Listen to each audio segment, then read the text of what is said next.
സ്വാതന്ത്ര്യ ദിനത്തോടനുബന്ധിച്ച് കേരളത്തിലുടനീളം 15,000 കേന്ദ്രങ്ങളിൽ ദേശീയ പതാക ഉയർത്തി വന്ദേമാതരം പൂർണ്ണമായി ആലപിക്കുമെന്ന് BJP സംസ്ഥാന അധ്യക്ഷൻ രാജീവ് ചന്ദ്രശേഖർ MLA.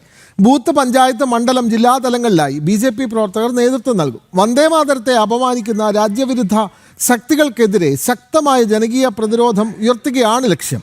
CPM-ന്റെയും കോൺഗ്രസിന്റെയും നിലപാടുകൾ ജനങ്ങൾ തിരിച്ചറിയുമെന്നും രാജീവ് ചന്ദ്രശേഖർ പ്രസ്താവനയിൽ അറിയിച്ചു. വന്ദേമാതരം പൂർണ്ണമായി ആലപിക്കുന്നതിനോട് കോൺഗ്രസ് സർക്കാർ മുഖം തിരിക്കുമ്പോഴാണ് BJP-യുടെ ഈ നീക്കം. വിവരങ്ങളുമായി ശാലിനി ചേരുന്നു. ശാലിനി, സ്വാതന്ത്ര്യദിനാഘോഷം വളരെ വിപുലമായി ആഘോഷിക്കാനാണല്ലോ BJP-യുടെ തീരുമാനം. 15,000-ഓളം കേന്ദ്രങ്ങളിൽ ദേശീയ പതാക ഉയർത്തി വന്ദേമാതരം സമ്പൂർണ്ണമായി ആലപിക്കുന്നു എന്നുള്ളതാണ് ഇതിൽ ഏറെ പ്രത്യേകത.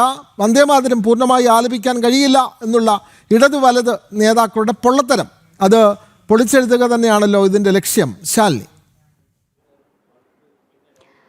വിനോദ, തീർച്ചയായും അത്തരത്തിൽ തന്നെയാണ്. കാരണം കഴിഞ്ഞ കുറേ നാളുകളായി വന്ദേമാതരവുമായി ബന്ധപ്പെട്ട വിവാദങ്ങൾ തുടരുകയാണ്. ഇടത് വലത് മുന്നണികൾ വന്ദേമാതരം ഒരു പരിപാടിയിലും ഔദ്യോഗികമായി പൂർണ്ണമായും പാടാൻ കഴിയില്ല എന്നുള്ള നിലപാട് സ്വീകരിച്ചിരിക്കുന്നു.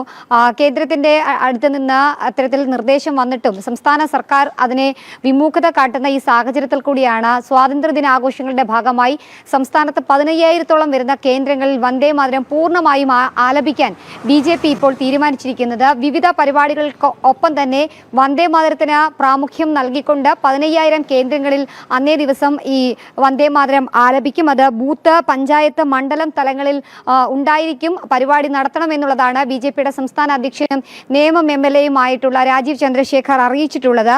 രാജ്യത്തിൻ്റെ സ്വാതന്ത്ര്യത്തിൻ്റെയും ദേശീയ ഐക്യത്തിൻ്റെയും പ്രതീകമാണ് വന്ദേമാതരം എന്നുള്ളതാണ് BJP സ്വീകരിച്ചിരിക്കുന്ന നിലപാട്. ആ നിലപാടിന് വിരുദ്ധമായി ഇടത് വലത് മുന്നണികൾ പ്രവർത്തിക്കുന്ന സാഹചര്യത്തിൽ കൂടിയാണ് ഇത്തരത്തിലൊരു പരിപാടി സംഘടിപ്പിക്കാൻ BJP ഒരുങ്ങുകയും ചെയ്യുന്നത്. അതുമാത്രമല്ല, രാജ്യത്തിൻ്റെ ത്രിവർണ്ണ പതാക ഉയർത്തിപ്പിടിച്ച് ഭാരതത്തിൻ്റെ അഖണ്ഡതയും പരമാധികാരവും സംരക്ഷിക്കുന്നതിനും വികസിത ഭാരതം കെട്ടിപ്പടുത്തുന്നതിനുമുള്ള പോരാട്ടത്തിൽ BJP മുന്നിൽ തന്നെ ഉണ്ടാകുമെന്നുള്ളതും BJP-യുടെ സംസ്ഥാന അധ്യക്ഷൻ രാജീവ് ചന്ദ്രശേഖർ അല്പസമയം മുമ്പ് ഇറക്കിയ പ്രസ്താവനയിൽ പറയുന്നുണ്ട്. കൂടാതെ തന്നെ കേരളത്തിൽ മാത്രം 15,000 കേന്ദ്രങ്ങളാണ് വന്ദേമാതരം പരിപാടി അവതരിപ്പിക്കാനായി അല്ലെങ്കിൽ സംഘടിപ്പിക്കുന്നതായി അറിയിച്ചിട്ടുള്ളത്. രാജ്യവ്യാപകമായി ലക്ഷക്കണക്കിന് കേന്ദ്രങ്ങളിൽ പരിപാടി സംഘടിപ്പിക്കാൻ തന്നെയാണ് BJP-യുടെ ദേശീയ നേതൃത്വത്തിന്റെ തീരുമാനം. അതിന്റെ ഭാഗമായിട്ടാണ് ഇടത് വലത് മുന്നണികൾ വന്ദേമാതരത്തെ അപമാനിക്കുമ്പോൾ അതിന് പ്രാധാന്യം നൽകിക്കൊണ്ട് ഇത്തരത്തിലൊരു പരിപാടി ഇപ്പോൾ BJP സംസ്ഥാന നേതൃത്വം സംഘടിപ്പിക്കുന്നു എന്നുള്ളതാണ് നമുക്ക് മനസ്സിലാക്കാൻ സാധിക്കുന്നത്. മാത്രമല്ല, വന്ദേമാതരം രാജ്യത്തിന്റെ സ്വാതന്ത്ര്യ സമര ചരിത്രവുമായി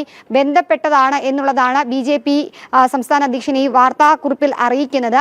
അത് മുൻനിർത്തിക്കൊണ്ടാണ് ഈ സ്വാതന്ത്ര്യദിനാഘോഷങ്ങളുടെ ഭാഗമായി ഈ വിവാദങ്ങൾ കത്തുന്ന സമയത്ത് പരിപാടി സംഘടിപ്പിക്കുകയും ചെയ്യുന്നത്. വിനോദ, അതെ, ഇത്തവണ ആഗസ്റ്റ് 15-ന് കേരളത്തിലെ 15,000 കേന്ദ്രങ്ങളിൽ വന്ദേമാതരം സമ്പൂർണ്ണമായി അത് മുഴങ്ങും. BJP-യാണ് ഈ പരിപാടി സംഘടിപ്പിക്കുന്നത്. വിവരങ്ങൾ നൽകുകയായിരുന്നു ശാലിനി.